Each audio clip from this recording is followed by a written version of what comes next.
Fatty ലിവറിനെ കുറിച്ച് പറയുന്ന നാലാമത്തെ സീരീസിലാണ് നമ്മളിപ്പോൾ ഉള്ളത്. ഇന്ന് നമ്മൾ ചർച്ച ചെയ്യാൻ ഉദ്ദേശിക്കുന്നത് ഫാറ്റി ലിവറിൻ്റെ ലക്ഷണങ്ങൾ എന്തൊക്കെയാണെന്നുള്ളതാണ്. പലരും കരുതുന്നത് കരളിന് രോഗം വന്നാൽ ഉടനെ വയറുവേദനയോ മഞ്ഞപ്പിത്തമൊക്കെ ഉണ്ടാകും എന്നുള്ളതാണ്. പക്ഷേ ഫാറ്റി ലിവറിൻ്റെ കാര്യത്തിൽ അങ്ങനെയല്ല. യഥാർത്ഥത്തിൽ ഫാറ്റി ലിവറിൻ്റെ ഏറ്റവും വലിയ പ്രശ്നം ആദ്യഘട്ടത്തിൽ പലർക്കും ഒരു ലക്ഷണവും ഉണ്ടാകില്ല എന്നുള്ളതാണ്. അതുകൊണ്ട് തന്നെയാണ് ഇതിനെ പലപ്പോഴും സൈലൻറ്റ് ഡിസീസ് എന്ന് വിളിക്കുന്നത്. എന്തുകൊണ്ടാണ് ഈ ലക്ഷണങ്ങൾ കാണാതിരിക്കുന്നത്? നമ്മുടെ കരൾ എന്ന് പറയുന്നത് വളരെ അത്ഭുതകരമായ ഒരു അവയവമാണ്. ശരീരത്തിലെ പല അവയവങ്ങളും ചെറിയ കേടുപാടുകൾ വന്നാൽ ഉടനെ ലക്ഷണങ്ങൾ കാണിക്കും. എന്നാൽ കരൾ അങ്ങനെയല്ല. വലിയൊരു റിസർവിങ് കപ്പാസിറ്റി നമ്മുടെ കരളിനുണ്ട്. അതിനാൽ കരളിൽ കുറച്ച് കൊഴുപ്പ് അടിഞ്ഞുകൂടിയാലും അതിൻ്റെ ജോലികൾ അത് തുടർന്നുകൊണ്ടേയിരിക്കും. അതുകൊണ്ടാണ് ഫാറ്റി ലിവറുള്ള പല ആളുകളും വർഷങ്ങളോളം ഒരു ബുദ്ധിമുട്ടും അനുഭവിക്കാതെ ജീവിക്കുന്നത്. പലരും ഇത് കണ്ടെത്തുന്നത് ഒരു സാധാരണ ഹെൽത്ത് ചെക്കപ്പ് ചെയ്യുമ്പോൾ, അല്ലെങ്കിൽ എന്തെങ്കിലും വേറെ ആവശ്യത്തിന് വേണ്ടിയിട്ട് അൾട്രാസൗണ്ട് സ്കാൻ ചെയ്യുന്ന സമയത്ത്, ബ്ലഡ് ടെസ്റ്റ് ചെയ്യുന്ന സമയത്ത് ലിവർ എൻസൈംസ് ഒക്കെ ഉയർന്നിരിക്കുന്നത് കാണുമ്പോഴാണ് പല ആളുകളും ഇത് അറിയുന്നത്. ഇനി ആദ്യ ഘട്ടത്തിൽ ഉണ്ടാകുന്ന ലക്ഷണങ്ങൾ എന്തൊക്കെയാണെന്ന് നോക്കാം. ചിലരിൽ ചെറിയ ലക്ഷണങ്ങളൊക്കെ ഉണ്ടാവാം, പക്ഷേ ഇവ ഫാറ്റി ലിവറിന് മാത്രം പ്രത്യേകമായ ലക്ഷണങ്ങളൊന്നും നമുക്ക് പറയാൻ പറ്റില്ല. എന്നാലും ഇമ്പോർട്ടൻ്റ് ആയിട്ടുള്ള ലക്ഷണങ്ങൾ നമുക്ക് നോക്കാം. എപ്പോഴും ക്ഷീണം തോന്നുക, രാവിലെ എഴുന്നേറ്റാലും ഒരു ഉന്മേഷമില്ലാതെ ഇത്തരവസ്ഥ, ഉറങ്ങി എണീറ്റാലും ഒരു ക്ഷീണം, ഒരു ഉന്മേഷമില്ലാത്ത അവസ്ഥ, ചെറിയ എന്തെങ്കിലും ജോലി ചെയ്യുമ്പോഴത്തിന് തന്നെ നമുക്ക് വളരെ വലിയ ക്ഷീണം അനുഭവപ്പെടുക. അതുപോലെ തന്നെ വയറിൻ്റെ വലതുഭാഗത്ത് മുകളിലായിട്ട് നമ്മുടെ ലിവറിൻ്റെ ഒരു ഭാഗത്ത് നമുക്ക് ഭാരം അനുഭവപ്പെടുക, ചെറിയ വേദന ഉണ്ടാവുക. അതുപോലെ തന്നെ കുറച്ച് ഭക്ഷണം കഴിച്ചാൽ തന്നെ വയറ് നിറഞ്ഞതായിട്ട് തോന്നുക, വിശപ്പ് കുറയുക, ഇതൊക്കെ ചില ലക്ഷണങ്ങളായിട്ട് കാണപ്പെടാറുണ്ട്.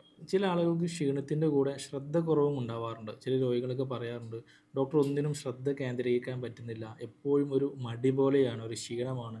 ഇതും ഇത്തരം പ്രശ്നങ്ങളും ഇത് ഉറക്കക്കുറവ്, സമ്മർദ്ദം, മറ്റ് പ്രശ്നങ്ങൾ കൊണ്ടൊക്കെ ഇതുണ്ടാവാം. എന്നാലും ഇത് ഫാറ്റി ലിവറിൻ്റെ ലക്ഷണമായിട്ടും കാണപ്പെടാറുണ്ട്. ഇനി നമുക്ക് ഫാറ്റി ലിവറിൻ്റെ ഇത്തരം ലക്ഷണങ്ങൾ കണ്ടിട്ട് നമ്മളത് നിസ്സാരമായി കെയർ ചെയ്യാതെ വിട്ട് കഴിഞ്ഞാൽ എന്തൊക്കെയാണ് സംഭവിക്കുക, എന്തൊക്കെ ഗുരുതരമായ പ്രശ്നങ്ങൾ ഉണ്ടാവാൻ സാധ്യതയുള്ളത് നമുക്ക് നോക്കാം. ഫാറ്റി ലിവർ ചികിത്സിക്കാതെ വർഷങ്ങളോളം തുടർന്നു കഴിഞ്ഞാൽ ചിലർ കരൾ വീക്കം, ഇൻഫ്ലമേഷൻ ആരംഭിക്കാനുള്ള സാധ്യതയുണ്ട്. ഈ അവസ്ഥയാണ് നാഷ് അല്ലെങ്കിൽ നോൺ ആൽക്കഹോളിക് സ്റ്റീറ്റോ ഹെപ്പറ്റൈറ്റിസ് എന്ന് പറയുന്നത്. അതിനുശേഷം കരളിൽ മുറിവുകൾ രൂപപ്പെടാം, ലിവർ ഫൈബ്രോസിസ് എന്ന കണ്ടീഷനിലേക്ക് പോകും. പിന്നീട് അത് ലിവർ സിറോസിസ് എന്നുള്ള കണ്ടീഷനിലേക്ക് മാറും. ചില ആളുകൾക്ക് ഈ സിറോസിസ് ലിവർ ക്യാൻസർ പോലുള്ള പ്രശ്നങ്ങളിലേക്ക് വരാനുള്ള സാധ്യതയുണ്ട്, വളരെ അപൂർവമായി. ഇത്തരം കണ്ടീഷനിലാണ് ഈ ഫാറ്റി ലിവറിന് കൂടുതൽ ലക്ഷണങ്ങൾ കണ്ടു തുടങ്ങുക. ഇനി ഫാറ്റി ലിവർ ഗുരുതരമായി കഴിഞ്ഞാൽ എന്തൊക്കെ ലക്ഷണങ്ങളാണ് ഉണ്ടാവുക എന്ന് നമുക്ക് നോക്കാം. അതിൻ്റെ വളരെ പ്രധാനപ്പെട്ട ഒരു ലക്ഷണമാണ് നമ്മുടെ ശരീരഭാരം കുറഞ്ഞു വരിക എന്നുള്ളത്. പ്രത്യേകിച്ച് കാരണങ്ങളൊന്നുമില്ലാതെ ശരീരഭാരം കുറഞ്ഞു വരിക.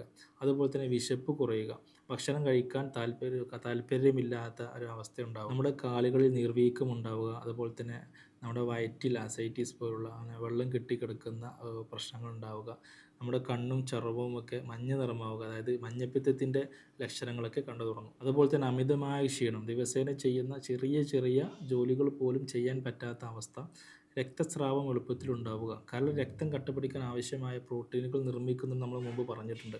അതുകൊണ്ട് തന്നെ കരളെ ബാധിക്കുന്ന സമയത്ത് രക്തസ്രാവം ഉണ്ടാവാനുള്ള സാധ്യതയും വളരെ കൂടുതലായിട്ട് വരും. ഇത്തരം ലക്ഷണങ്ങളാണ് ഫാറ്റി ലിവറുള്ള ആളുകൾക്ക് സാധാരണയായി കണ്ടുവരുന്നത്. എന്നാൽ എല്ലാ ലക്ഷണങ്ങളും എല്ലാവരിലും ഉണ്ടാകുമെന്ന് ചോദിച്ചാൽ ഒരിക്കലും ഉണ്ടാവില്ല. അത് ആളുകൾക്കനുസരിച്ച്, അതുപോലെ തന്നെ ഇതിൻ്റെ സ്റ്റേജിനനുസരിച്ച് മാറ്റങ്ങൾ ഉണ്ടായേക്കാം. ഇതിൻ്റെ ഗുരുതരമായിട്ടുള്ള ലക്ഷണങ്ങൾ ഒന്നും കൂടി ഞാൻ പറയുകയാണ്. കണ്ണ് മഞ്ഞയാവുക, അതായത് മഞ്ഞപ്പിത്തത്തിൻ്റെ ലക്ഷണങ്ങൾ കാണുക, വയറ്റിൽ വെള്ളം കിട്ടുന്ന പോലെ അസൈറ്റിസിൻ്റെ ലക്ഷണങ്ങളൊക്കെ കണ്ടു തുടങ്ങുക, രക്തം ഛർദ്ദിക്കുക, അല്ലെങ്കിൽ കറുത്ത നിറത്തിലുള്ള മലം, ബ്ലഡ് മിക്സഡ് ആയിട്ടുള്ള മലം, കടുത്ത വയറുവേദന, അമിതമായ ക്ഷീണം, ബോധക്ഷയം, അല്ലെങ്കിൽ എന്തെങ്കിലും ബ്രെയിനെ ബാധിച്ചത് കൊണ്ട് അതിൻ്റെ ആശയക്കുഴപ്പങ്ങൾ ഉണ്ടാവുക, കോൺസെൻട്രേഷൻ പ്രോബ്ലം ഉണ്ടാവുക, പെട്ടെന്ന് ശരീരഭാരം കുറഞ്ഞു വരിക. ഇത്തരം ലക്ഷണങ്ങൾ കണ്ടു കഴിഞ്ഞാൽ ഉടൻ തന്നെ നിങ്ങൾ ഡോക്ടറെ കാണിക്കും. ഫാറ്റി ലിവറുള്ള ആളുകൾ പ്രധാനമായും ശ്രദ്ധിക്കേണ്ട ഒരു കാര്യം, ഫാറ്റി ലിവർ ആദ്യഘട്ടത്തിൽ ലക്ഷണങ്ങളൊന്നും കാണിക്കില്ല എന്നുള്ളത് നമ്മൾ പറഞ്ഞു.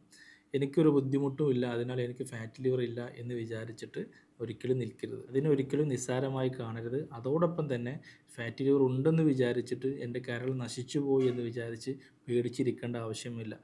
അതിന് ഡോക്ടറെ കണ്ട് എന്താണ് അതിന് ചെയ്യേണ്ടത്. ചില ആളുകൾക്ക് ജീവിതശൈലിയിൽ എന്തെങ്കിലും മാറ്റങ്ങൾ വരുത്തിയാൽ മതിയാവും. ഭക്ഷണ രീതിയിൽ കുറച്ച് മാറ്റങ്ങൾ വരുത്തിയാൽ തന്നെ നമുക്കത് പൂർണ്ണസ്ഥിതിയിലേക്ക് മാറ്റാൻ സാധിക്കും.